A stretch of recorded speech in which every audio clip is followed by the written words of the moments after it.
Ladies and gentlemen, it is that wonderful time of the day, my favorite time of the day. It is time for the Fantasy Daily main show. Everybody, welcome on in to Fantasy Daily, episode 16, September 21st, 2001. It is Tuesday. I am gassed up. I know, obviously, this is usually a later show for me. I try to do something Sunday night into Monday morning. That way you have it for Monday morning. I did that show, and I tried to do the same thing last night, but my daughter wasn't having it. So, daughter decided no more nap times, no more of that. So, putting this show together has been a lot of fun this morning. But here I am. I'm ready to go. Ready to do this, and we got a lot to dig into. So, unfortunately, when you push off a show, more gets added, because fantasy never waits, fantasy never sleeps. So, we got a lot to dig into today, so I'm going to jump right into it. Let's get right into the injury implications from the weekend. Now, obviously, I already did my 1 p.m., 4 p.m. block shows. If you guys want to hear my takeaways from those games, go ahead and check out episode 15, which is on YouTube, the podcast, wherever you guys want to listen to, check that out. But this is I'm going to cover the Sunday night game, the Monday night game, waivers, and injuries in this show. So there's a lot to go on in this show. Obviously, it's Tuesday, so it's waiver day. Got big stuff to do on here. So let's get right into it, right into the injuries. First and foremost, probably the biggest story to come out of the weekend for injuries would be that Tyrod Taylor is going to miss quite some time. We're not sure how much time for Tyrod Taylor, but it's going to be quite some time, up to 4 weeks, they said, because it's hamstring related. And as we know, when you got hamstring injuries and something else gets in the way, things can kind of stack on top of each other. So this is a concern for Tyrod Taylor. This is something that I'm watching closely.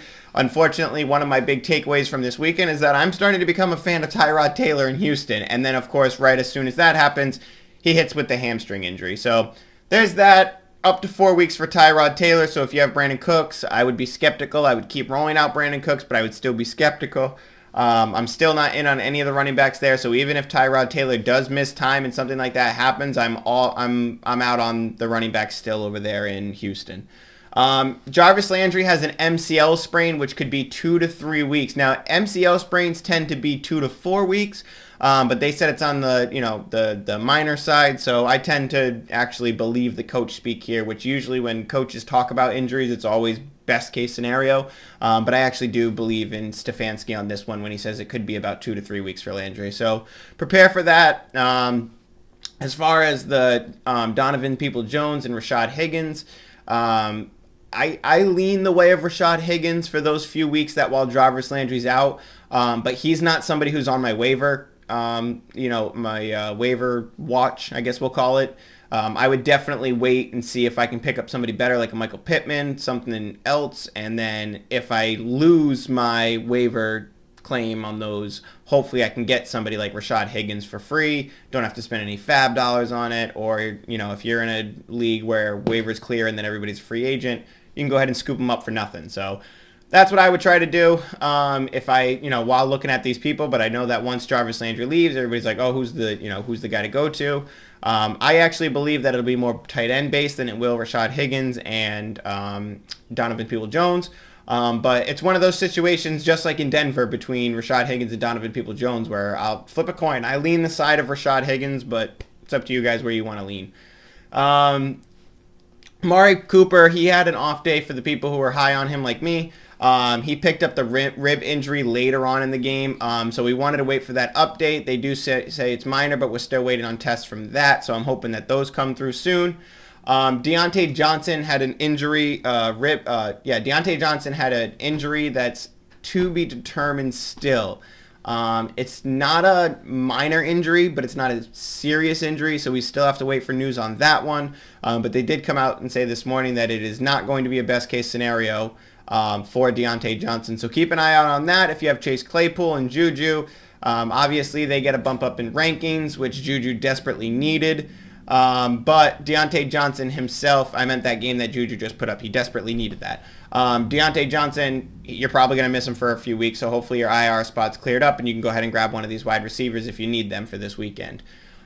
Tua has bruised ribs. He needs more testing for a timeline, but bruised ribs could be anywhere from 2 weeks to 6 weeks. So we'll see what happens there. I do think it's going to be more on the minor side, where 2 to 3 weeks, he might even be able to play if they put him in a flak jacket. I know some, quarterbacks have done that, where they put him in a flak jacket.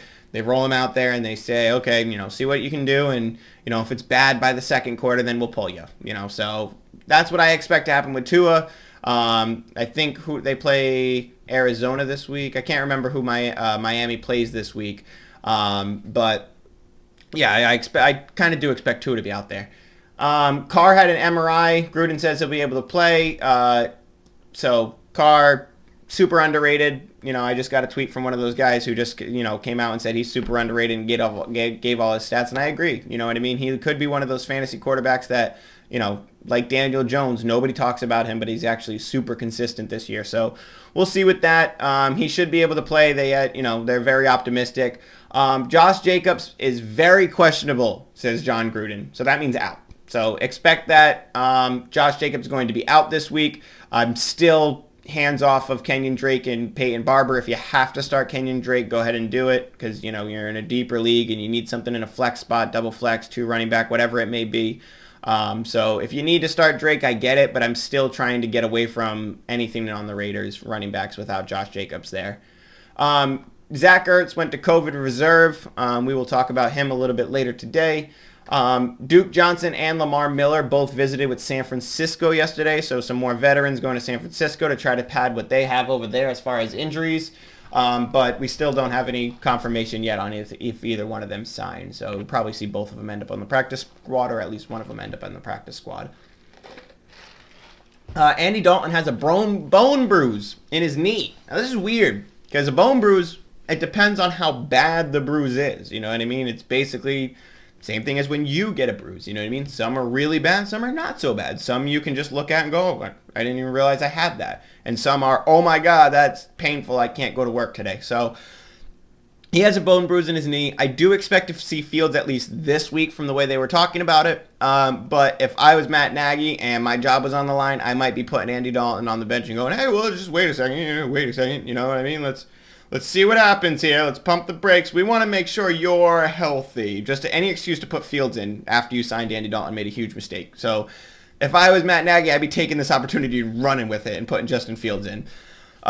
Will Fuller is back at Miami practice, so keep that in mind. I know a lot of platforms still have him projected at 0, but Will Fuller is back. So he should be playing this weekend. Keep an eye out for that, because if he's somebody who's been sitting on benches or somebody who got dropped last week because of the news or whatever, keep an eye on that. And if Will Fuller can get back to practice and he can get back into the game and he can start being a starter again, he might be a turnaround number 2 wide receiver that you need for your team right now. So that's it for injury reports. One little piece of news I wanted to touch on today before we get into the game recaps of Sunday and Monday, as well as the waivers and players to drop and stuff like that. One quick thing I wanted to point out is that I was going through kickers in the league. Now, kickers are a fun part of the league. I know a lot of people don't like them, but I think kickers are a fun part of the league and kind of shape everything. And it's super funny when somebody loses because of a kicker. So that to me makes fantasy a lot more fun. But I want to say keep an eye out for the kickers that are in your league and don't get complacent with those spots. You know what I mean? If you have defensive player and independent defensive player and kickers in your league, keep an eye out on what your kicker's doing. I know sometimes in the past I used to get, like somebody right now, I have Greg the Leg.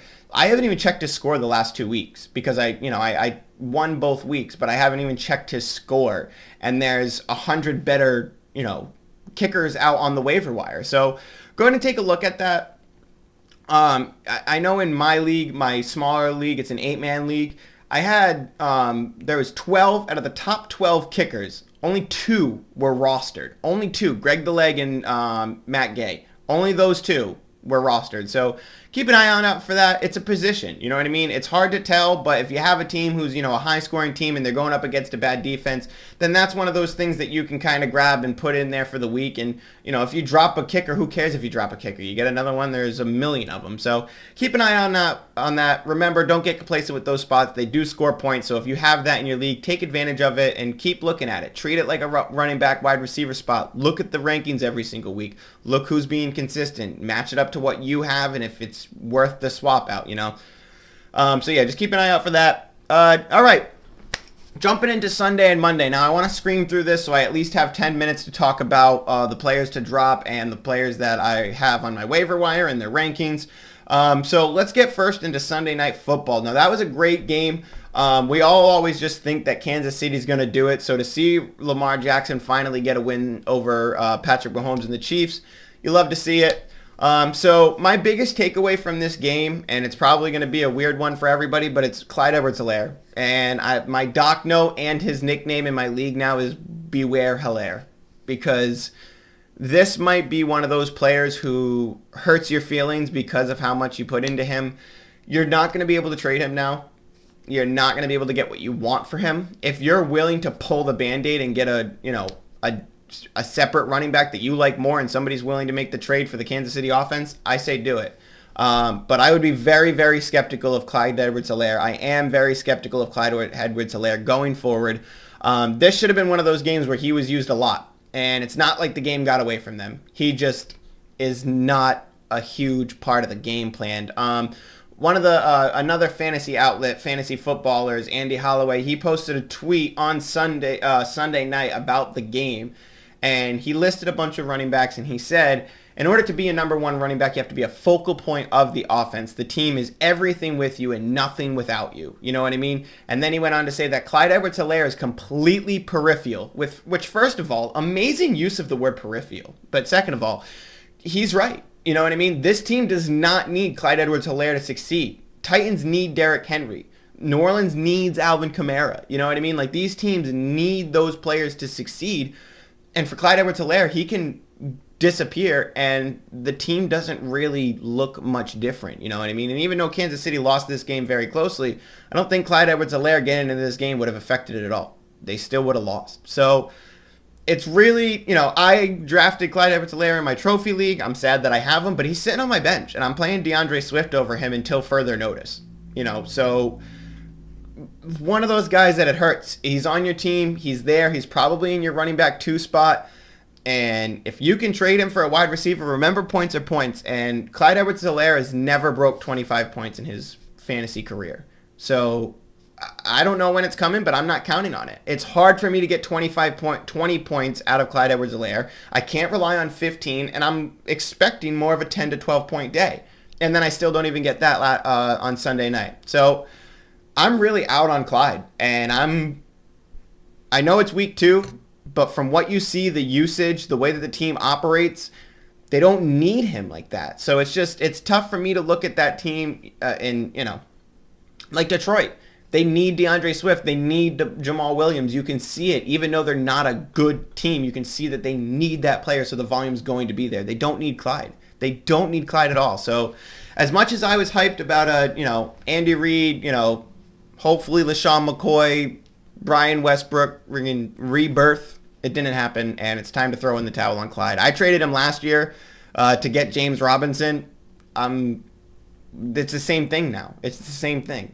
So, unfortunate, but it is. It is what it is. So, moving on. I know I went on that one for a little bit too long, but passes in this game for Kansas City. I know people who have Tyreek Hill are like, oh, man. And I know a lot of people who saw the game were like, oh, my God, that guy locked down Tyreek Hill. Yeah, he had a good game locking him down, but it was just a passing bonanza for Patrick Mahomes. He was throwing it everywhere. To me, it wasn't that Tyreek Hill was completely clamped up. It was that Baltimore was moving in, and Patrick Mahomes had to go everywhere. He couldn't go to his guys that he wanted to because he just wasn't in that range anymore because the defense forced him out. So there was passes galore here. He couldn't focus on Tyreek Hill like he usually did. He couldn't focus on Kelsey like he usually did. Obviously, Kelsey balled. That one touchdown that he got where he barreled through everybody into the end zone was disgusting. That was an insane play. But don't worry about Tyreek Hill. It was just one of those games where Mahomes had to go everywhere because of game script. So don't worry about Hill. Obviously, he's still number 1 for me. He'll still be in my top 2 for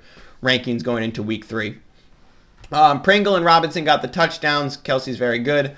Moving over to Baltimore, Lamar Jackson absolutely went off, which is awesome. That jump pass where he threw it over, and then it went into the end zone. That was insane. The jump pass over the offense was probably the Lamar play I've been waiting to see for a long time. Like, let Lamar loose. Let Lamar do what he needs to do. So it's nice that Lamar seems like he has full control of the offense. Seeing John Harbaugh come onto the field and ask him, hey, do you want to go for this? When it was like 4th and 1 at the end of the game, he was like, do you want to go for this? If we get this, it's game. Do you want to go for it? Lamar said, absolutely, let's go for it. So I love the Lamar confidence. I love the John Harbaugh confidence in Lamar. I love seeing him kind of, because last year we kind of saw that he was on a leash a little bit, you know what I mean? And then once the playoffs hit, he was running full go and they were winning games, but it was just too little too late. So let Lamar go. Let Lamar play. I think if you have Lamar this year, you got another bona fide one, obviously. And speaking of bona fide ones, let's talk about Marquise Brown.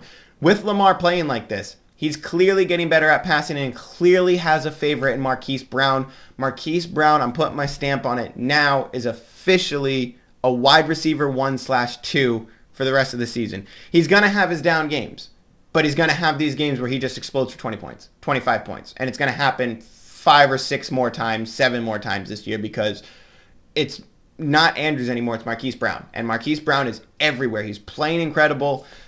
They clearly have a connection that Lamar wants to show. Lamar really got a chip on his shoulder for passing this year. So Marquise Brown, to me, is a bona fide number 1, number 2 wide receiver for the rest of the year because Lamar clearly wants to use him. So he's going to have his down games. Don't go out and trade everything for him, and then when he puts up 9 points next week, get sad at me. He's going to have those games. He's not Kelsey. He's not Adams. He's not those guys, but he is a top-end guy. So Marquise Brown really shot up my rankings this week, and I picked him up in one league. I'm glad to have him. So if you have Marquise, feel good about it. The Ravens running back room is still a mess. I would hang on to Murray and Williams probably because you have to. And Latavius Murray just looks like a machine when he stands behind that line. He looks massive. He looks bigger than every single person on the field, which usually sounds good. But to me, it's how are you going to get between the tackles when you're that much bigger than everybody else? He looks huge. So anyway, I'll hang on to both of them just because you're kind of forced into it. By default, you have to hang on to both of them. But besides that, I'm really not high on either one of them. I don't really want to, play either one of them. So if you can throw them into a package and somebody bites and you can trade low on something, go on ahead. I'd like to move on from that. So that was Sunday Night Football. Good job for Baltimore. Moving into Monday Night Football, not a lot of implications here from this game. We, on the show, talked about Detroit, and we said Detroit has a chance to go in this game and put up points, and we expect it to be a high-scoring game. Detroit comes in, they really stick it to Green Bay, and even the announcers are like, oh my God, who expected this? We expected it, but I also expected it to continue. I did not expect Detroit to just get shut down after halftime, so we saw Green Bay's defense return to form. We saw Green Bay's offense return to form. Green Bay sneaks out with the W, or it doesn't sneak out. They blow the end of the game out. Aaron Jones lights them up.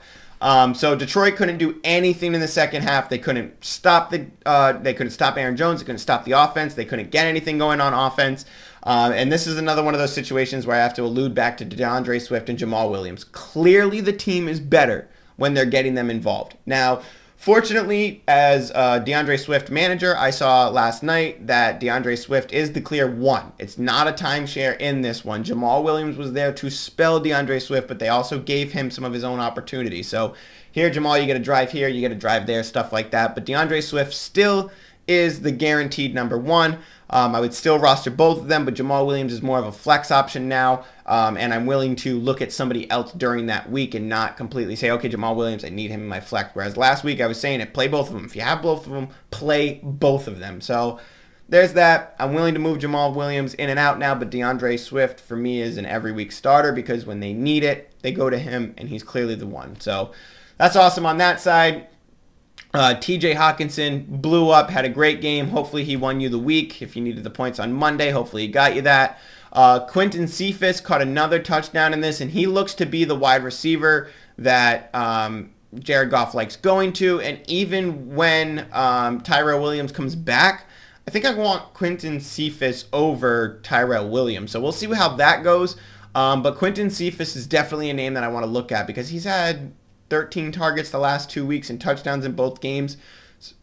So the targets are there. And it's not like he's sharing, it's not like a Marvin Jones situation where Marvin Jones keeps scoring the touchdown and I'm still a little bit worried, because he's only getting 3 or 4 touchdowns and there's still 2 other wide receivers he can go to. Quentin Cephas is really on an island when Tyrell Williams isn't there, besides Hawkinson and the running back. So I like Quentin Cephas. Take a look at him if you're desperate at wide receiver, if you're in a deeper league, stuff like that. Going over to Green Bay, Devontae Adams showed up. TJ Hawkinson, Robert Tonyan got the touchdown. Aaron Jones got the rest of them. Aaron Rodgers is back, so we're back to form. I was saying, if Aaron Rodgers looks like this, I'm really worried, blah, blah, blah, all that stuff. But here he is. He's back. He told me to shut up. I'm sorry, Aaron. I'll shut up. I won't do it again. I'll put the jersey on for you. I got a jersey on. I'll wear it tomorrow. I promise, Aaron. I promise. Don't yell at me. Jesus. Anyway. So we're getting into players to drop now. That was my takeaways from Monday and Sunday, as well as the injury reports. If you guys want to see my 1 p.m. and 4 p.m. blocks, again, check out my show from yesterday, episode 15 on YouTube or Spotify, wherever you prefer to listen. So going into players to drop, these are my people who were picked up last week, or they're still on rosters from draft or week 1, where I'm willing to drop them to pick up somebody else from this waiver class. So that's really why I put players to drop in first. That way, it's not me saying, hey, you can go ahead and get rid of these people just to get rid of them. No, you're dropping them because they're taking up spot in your roster, and you're like, I don't know if I should keep this person over this person, and I'm telling you, drop these people if you need to. So going into number 1 is Mark Ingram. He's on a lot of rosters. I saw that he was 75% owned, and I don't understand why. I'm all set on Mark Ingram, Phillip Lindsay. You got David Johnson, I guess, disappeared. You guys can play the roulette on who's going to score that touchdown every single week, but I'd rather go to the waiver wire and get somebody else. So if there's one of the running backs that I talk about today, and you can drop Mark Ingram or David Johnson or Phillip Lindsay, please do. Hopefully you don't own David Johnson. If you have David Johnson, you can drop him regardless. My second one would be wide receiver Laviska Shenault. Now, I know this is probably a hard one for most people, but the inconsistency is what's going to keep me away from keeping him on my roster, because when you have those people, you want to put them in your lineup because you're confident. You still have the offseason Trevor Lawrence number 1. Laviska's really good from last year. We don't know how DJ Shark's playing. I don't want to play the roulette. I want to get them off my roster. That way I can put somebody on my roster who I'm confident in, who I like to play. And so Laviska is definitely one of those people who I'm willing to let go right now. James Conner comes in here for running back as well, because I don't think you're going to see it at all this year, and I saw that he was 60% rostered, which is a high number for me. Those are really deep leagues, but I think that a lot of the people that I'm about to talk about for the waiver pickups, you'll be able to find a lot of these guys, and I'm willing to drop James Conner for basically every single one of them. So there's that. I'm going to talk about tight ends real quick. Hunter Henry and Jonnu Smith, they're going to keep doing this to you. You're going to keep getting 7-point weeks, 9-point weeks, and praying for a touchdown from one of them. So if you can cut bait and go to somebody else, if you can cut bait from Hunter Henry and Jonnu Smith and grab a Max Williams right now from Arizona, I would do it. Max Williams is going to give you a touchdown week, something else, blah, blah, blah, something like that. But Hunter Henry and Jonnu Smith, they're going to be consistent for 7 points. So if you want 7 points from your tight end, that's fine. But you're going to be praying for a touchdown every single week. So if you can find, somebody on the waiver wire that you're a fan of, that you like, I would definitely go out there. I'd probably rather have Dalton Schultz over both of these guys. Max Williams, I don't know how long he's going to be consistent. Max Williams being the tight end for Arizona. And any player that catches the ball from Kyler Murray, I'm interested in. So I would definitely get rid of those guys. Another one that I want to throw in here for tight end is Zach Ertz. Now, I know there was a lot of hype over Zach Ertz coming back into the season. Oh, he signed. Oh, he wants to be here, blah, blah, blah, blah.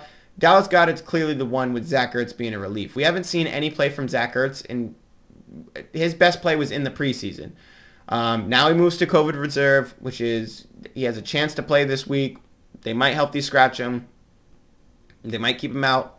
I don't know, but I'm all set on Zach Ertz. I'm willing to go get somebody else. I'm willing to bet that Zach Ertz isn't your tight end 1. He's taking up roster spot, and if he is your tight end 1, you have to pivot regardless. So Max Williams, take a look out. Dalton Schultz, take a look out. A lot of people out there. I know that there was one player who was wide receiver and tight end eligible, so take a look at that. I can't remember who it was. I don't have time to go through it. But anyway, see if you can take a look at something on that. And then my last player to drop is Brandon Aiyuk. And I know this is going to hurt a lot of people, but if you're in a league where you need to make something happen, Brandon Aiyuk is taking up serious roster space on your team, and you need to let go. You need to cut bait. So if there's people who are on the waiver wire that I'm interested in, wide receiver or running back, I would drop Brandon Aiyuk for him. The top 3 names here, I would drop Brandon Aiyuk to put them on my team because I think they're going to return immediate value. You don't know when Brandon Aiyuk is going to return value, and that's a huge, huge problem, especially going into the weeks, the next few weeks. You need wins. Don't wait until week 7 and say, okay, no, I need some wins. Like, cut bait. And if somebody else gets Brandon Aiyuk, then somebody else gets Brandon Aiyuk. But let them take the chance. You might not have the luxury right now. So consider team structure. Consider your record. Consider what's on the waiver wire. Consider what Brandon Aiyuk is doing for you right now, which is nothing. 5 more minutes left, so I'm going to fire off these waivers for you guys. And I do have them in succession of where I am. Feel free to move them around depending on what you need. Running back, wide receiver, blah, blah, blah. So my number 1 person that I think that you need to go and get because he's most likely on the waiver wires, and this is going to keep happening, is Tony Pollard. We have seen this year that many, many teams are switching from the 1 running back to the 2 running backs, and Zeke and Pollard are next. Pollard is way too good to ignore. We love Zeke, but if you watch the games, you have to admit Pollard is way too good to ignore. He was playing much better, much more aggressively, and much faster than Zeke. You can't ignore that. So keep that in mind. Tony Pollard is probably my number 1 waiver wire to go get this week. At number 2, I'm going to go with Ronald Moore, only because he is Kyler Murray's pass catcher. I know he's the wide receiver 3, but I think that he's kind of in that range where Christian Kirk and him can flip on any given week. So if you're the guy next to DeAndre Hopkins and you can flip on any given week and you play with Kyler Murray, who's going Super Saiyan again, I definitely want him on my team. So he's my number 1 wide receiver to grab. My number 2 wide receiver to grab would be Cole Beasley, because Cole Beasley is getting targets and he plays with Josh Allen. In games where Stephon Diggs gets bottled up or something like that, it's going to go to Cole Beasley, so I would take a look out for that. I'm also going to throw Emmanuel Sanders in there while we're talking about Buffalo, but he's much lower on my waivers, so also consider Emmanuel Sanders. He's not as high up as Cole Beasley would be, but consider him. Next is Bryan Edwards and Henry Ruggs. I go Henry Ruggs over Bryan Edwards, but I do think that Bryan Edwards is worth rostering in deeper leagues. I feel Henry Ruggs needs to be rostered after we saw. I know it was just that one big play, but I think these are the games where you really start to see, okay, maybe Darren Waller's not going to get these incredible targets every single week. It's got to be one of these 2 guys, so I think it's time to stake your claim and who you think it's going to be. I lean Henry Ruggs. Bryan Edwards is also a freak athlete, but I still lean Ruggs. Next would be James White, because he's on a lot of waiver wires, and he's further down my waiver ads due to the fact that he is rostered a lot more. So if he is in, he's probably my 2nd or 3rd up there as far as running backs, because I think he's going to be super consistent with passes. I think Damian Harris is still going to take the lead on that one, but I still want to roster James White as far as, keeping him on there in order to throw him in my flex or my running back 2 on a bye week. Next is Michael Pittman. Michael Pittman is very, very high up on a lot of people's waiver ads this week. Carson Wentz has 2 ankle sprains now, and I don't know who the backup is. I can't even remember who the backup is. I think it's Eason, but I don't want Indy. I don't want Indy pass catchers really right now. So I know a lot of people are like, oh, Michael Pittman, he's a freak, blah, blah, blah. I agree, Michael Pittman's a freak, but I don't trust the offense. So he's lower down for me. I would much rather have Cole Beasley, Rondale Moore, and Henry Ruggs before Michael Pittman. And obviously Tony Pollard and James White before both of them. Tim Patrick's another big name this week for the Denver Broncos because he caught the touchdown. But I'm going to go back to what I said last week where Tim Patrick, KJ Hamler, I still lean KJ Hamler. But go ahead and flip a coin. It doesn't really matter. Whoever catches the touchdown is going to be the one that, makes good on it. J.D. McKissic is a good ad. I put him farther down because I do think he is still touchdown dependent. And the game, when you watch Washington, if you hear me talk about the Thursday night game, they wanted it to be Antonio Gibson. On the plays where they wanted to run, it was Antonio Gibson. J.D. McKissic was just the dump off because you had no other option. So I put J.D. McKissic on here because I think he needs to be on rosters, but at the same time, I don't think he's somebody that you can pick up and put in your roster immediately with confidence. So there's that. My last 2 guys that I'm going to talk about are literally just flyers, streamers that you can throw in there. If it's really deep, it's bottom of the barrel, you got nothing, and you need something that you can put into your lineup and go, please give me something.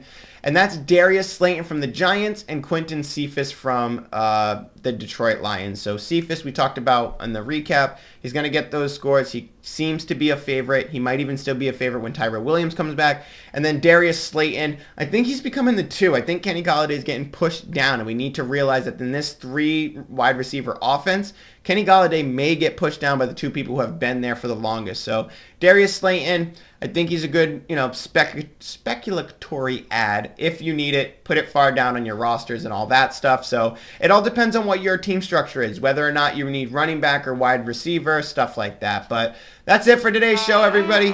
Thank you so much for tuning in. Again, I am Nathan. I'll see y'all